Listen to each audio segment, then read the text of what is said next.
他曾经就有说，就是说大家直觉可能会以为买办要的呢，就是买下这个标的嘛，让所有的人呢都心向中国，或者是真的达成最后的统一。但实际上，如果真的达成了，那它就没有价值了。它是从很商业的角度在聊这种事情。买办要的是一个长久的好生意。那所谓的长久呢，代表就是第一个它要持续，第二个好生意呢，代表要有一个相应的难度，所以它的利润呢才会比较高一点点。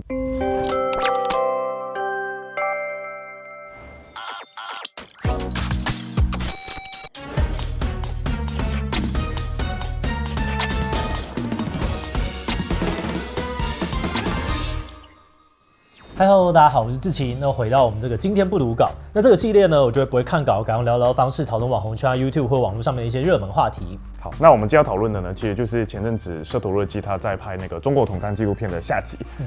因为前阵子八炯终于发了下集，然后主要的内容就是讲闽南郎他亲自去厦门跟这些中间人接触的过程。里面甚至有讲到说，台湾已经有好几万人有中国身份证这件事情，就引起很多人的担心。就是它这个内容很丰富。那今天呢，我们就讲说可以主要针对就2个比较有感觉的部分，然后来分享一下自己的观察跟想法。我觉得第一个呢是里面提到这个青年创业贷款到底是不是真的那么的厚康。然后呢，第二个是就是八炯有提到说，其实这些中间人买办是最需要有其他人帮忙他抗中保台的。那真的是这个样吗？这到底是什么样的意思？那不过在开始今天讨论之前呢，先让我们进到工商服务时间。过年发红包，大人正好可以为孩子进行理财机会教育，尤其推荐大家入手这一组能够帮孩子建立正向金钱观的芒狗狗幼儿财商启蒙绘本礼盒。礼盒中的3本绘本呢，能够帮助孩子建立观念，理解钱的意义，还有小猪铺满能够将收到的压岁钱存起来，学习储蓄的概念，以及可爱的零钱包，让孩子练习小额消费，有计划的运用收到的红包钱。想让孩子与身边的育儿父母都能够趁春节展开机会教育，为孩子养成终身受用的理财价值观，那芒狗狗财商启蒙绘本礼盒就是你送礼自用2相宜的第一选择。现在是过年物流截止前下单礼盒的最后机会，不但有免运优惠还加码赠送芒狗狗蛇年红包，礼盒红包一起送，兼具内涵与体面。输入我的折扣码77推荐呢，全站商品还能够再打9折，赶快点击资讯栏了解更多吧。首先就先直接来谈谈那个贷款的部分嘛。那影片里面他其实那个厦门的中间人林金城，他就有介绍很多惠台措施，也就是一些吸引台湾人去中国的贷款啊，或是创业优惠。然后八炯就讲说，这个影片他发布之后，他其实有收到一些网友来讯说，他自己真的需要创业资金，请问要怎么去中国那边领这个贷款？然后就让八炯觉得非常的担心跟错愕。那作为一个创业青年，你怎么看？我首先我觉得这真的是要非常的小心，因为它的风险是很高的。真的要讲的话呢，有很多的可以讲啦，但是毕竟我自己不是这一个你知道在中国的这个贷款相关的专业，但我觉得可以从2个角度来简单的聊聊。我觉得第一个就是这些贷款它是不是真的有这么的优惠，然后第二个是你的人身财产是安全的吗？我觉得首先是这可能没有想象当中的那么的优惠或好赚，因为这个是一个贷款，而不是单纯的送钱嘛，或者是补助这样子的东西。而且在最底层，它一开始去计算这个资产的方式，就是用比较高估价，它就是一个溢价。对，因为他说今天呢100万的东西，他用1.5倍，他用150万去估，所以他说哦，这样看起来好像你可以拿到比较多的钱，可是你最终这个东西的基础计算是被高估了1.5倍啊。然后为什么会这个样子？是因为过去房价很高的时候，很多民众去买房子，但是当今天它直接暴跌到50% 的时候，甚至是更低的时候，这些人就会想说，那我干嘛要继续缴这个钱？对吧？就我何苦呢？所以他们就决定说，那我不要缴了，我不要缴了。他们不想要，银行也想要急着找到下一个人接盘。那你今天是去接盘的，你会觉得你今天接到的东西被用了1.5倍，你还觉得很开心？对，因为我觉得他今天锁定的就是你知道青年创业。为什么是青年？就代表你今天在社会上面的经验是比较不足的。那我觉得大家还是要有所警惕，就天下真的是没有什么白吃午餐。我过去遇到看起来像是白吃了午餐的事情，都是发现原来我自己就是午餐的那个本人，你知道吗？就是会提供你免费午餐是什么？就在养猪的时候等着把你宰，所以他前面会给你免费的午餐，就大部分真的是这个样子。他们自己也想要急着把那个东西脱手，然后你就是去到货给你的人。没错，所以真的要小心一点。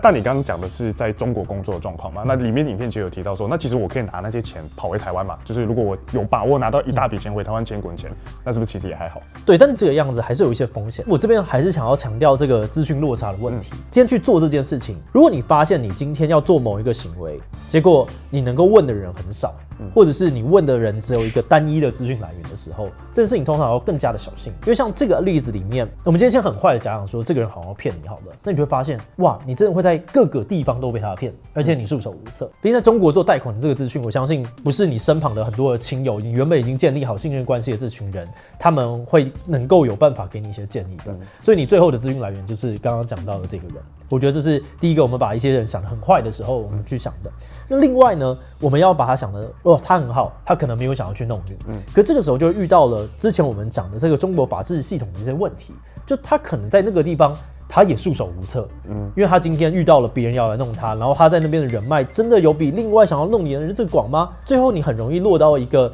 你自己没有办法自救的情况。所以这个我觉得也是想要在这边提醒大家的。就是其实你就把所有的鸡蛋都放在同一个篮子，这是极度集中的地方。对对对，那你说你要回来好了，但是也不要忘了，就是对方是掌握了你的各种资料的。所以如果你今天你欠钱，然后你没有好好配合他的各种需求，我相信你就算逃回了台湾，对方还是有很多办法可以找你麻烦嘛，像是可能就透过一些在地的黑道啊，或者是协助，因为最后这个债权其实是有机会被打包卖掉的。那最后他收到他就是他的这样子，这个我觉得也是大家要小心的地方。另外，这个基础它就是一个非法的事情。对啊，你不能在台湾但拥有中国的身份证嘛。所以如果今天他已经知道说，你就是做了一个非法的事情，然后你是不是就等于说你的把柄在他的手中？对啊。你今天想要离开的时候，讲个最简单的，他把这样子的资料拿去跟台湾政府检举，说，你同时拥有，那你在台湾都会被注销，这个东西对你来讲是一个保命的绳索，结果就被弄掉了，你到底该怎么办？尤其如果你是什么公众人物之类的，那个风险就更加大。对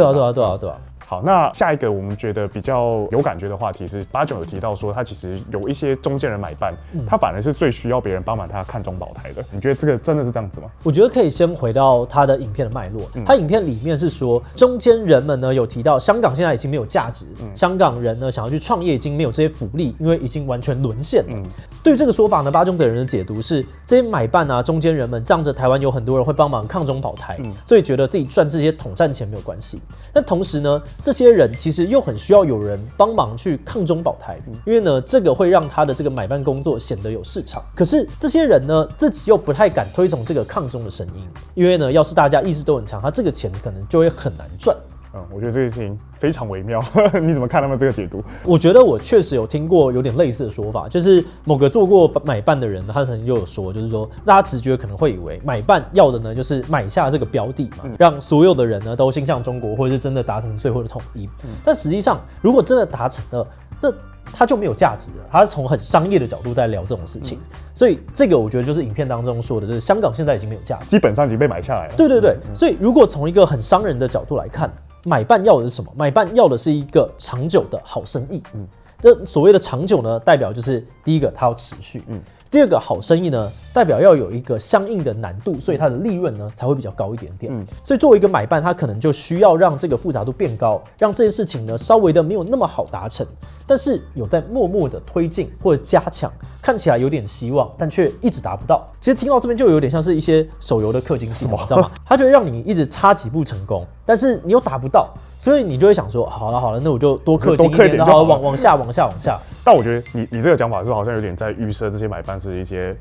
捞仔，就是他没有真的想要帮中共推进这个统一大业。我觉得你的质疑是对的，但当然我相信不是每个买办都是这样子想的。我觉得买办就跟我们所有的人都一样，他就是一个群体，他都有具有他的多样性。所以我相信这里面呢，一定有一些人他就是非常的认同中共或者中国，然后认真的想要推动两岸的统一，然后可能顺便赚钱啊拿资源。但另外呢，也会有一些人，可能就像我刚刚讲的一样，他们就是会觉得这就是一个生意，然后所以这样子默默的做。那他们实际上的一些想法或做法，我觉得就会因为刚刚讲到这些核心价值差异而有所差别啦。不过我觉得不管怎么样讲，都不影响到这个结果啦。就是刚刚的讨论来看，就是某种程度我们验证了，就是有一个发案方可能是这个所谓的统战部，然后执行方呢是这个买办的这个多样性，那大家都会有各自的目标，甚至我们也可以说，其实即使像是发案方、统战部，它有很多层级，这个里面可能也有人认真想要做，有人就觉得，没关系，这看起来是一个上面会一直丢资源的人，那我就从中间捞一捞好了，这个到底关我什么事？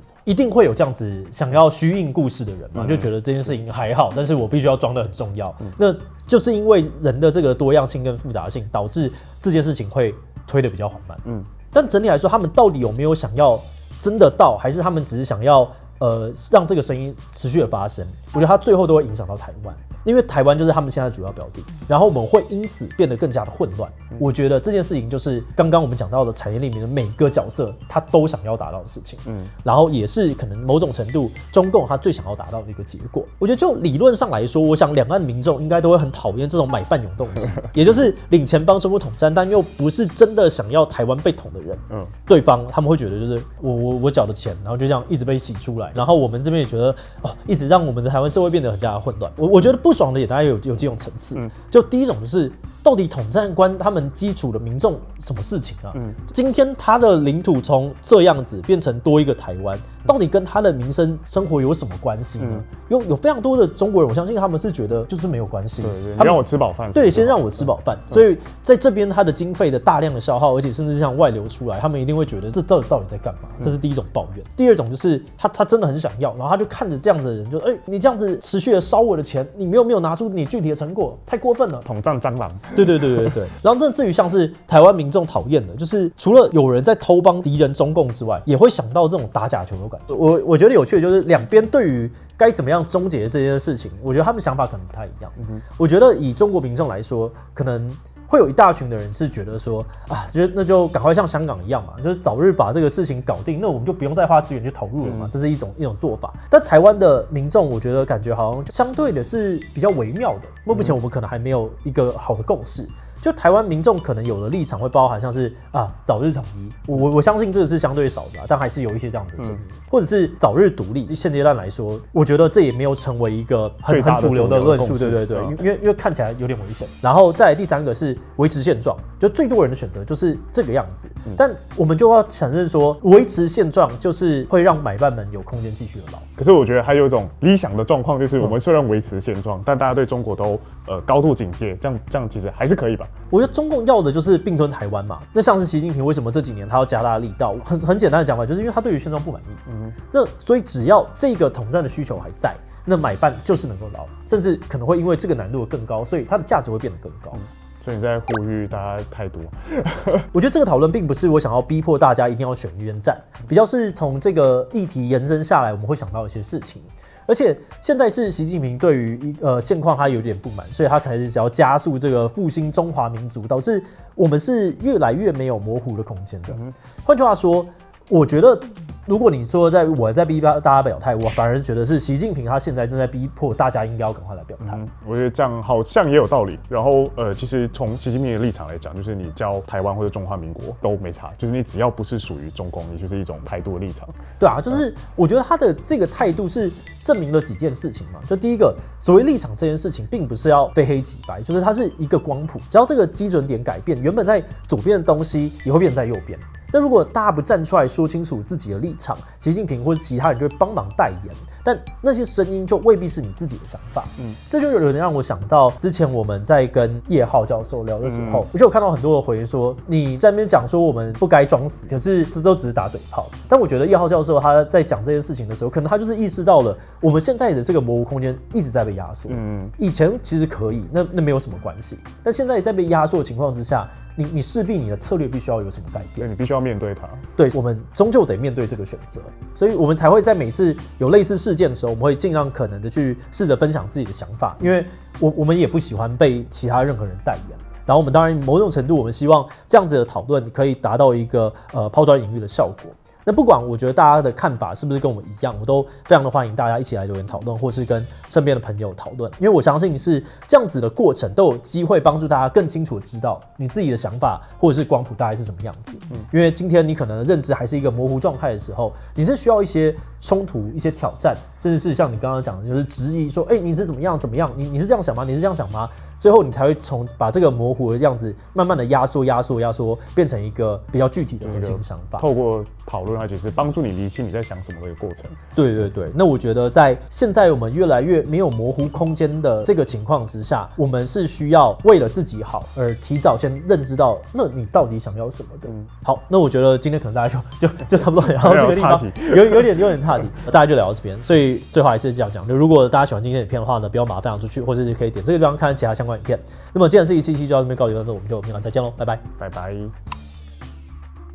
这让我想到的就是从小有一种阴谋论嘛，会说像是民进党啊可能没有真的要台独，然后蓝绿两党呢都是台面上面吵吵啊，然后台面下面一起吃饭喝酒，就扮演各自的人设来图利。这个阴谋论里面讲的讲法就是说，这些政治人物根本就没有想要搞统一或是搞独立，他们都是说一套做一套，然后各自用不同的人设呢来在这里面捞到好处，欺骗这些支持者的感情，然后把台湾的政治搞得一团乱。我是有听过了，但你为什么会讲到这个？我觉得小时候会感觉蛮合理的，但是现在我不完全认同，甚至会觉得，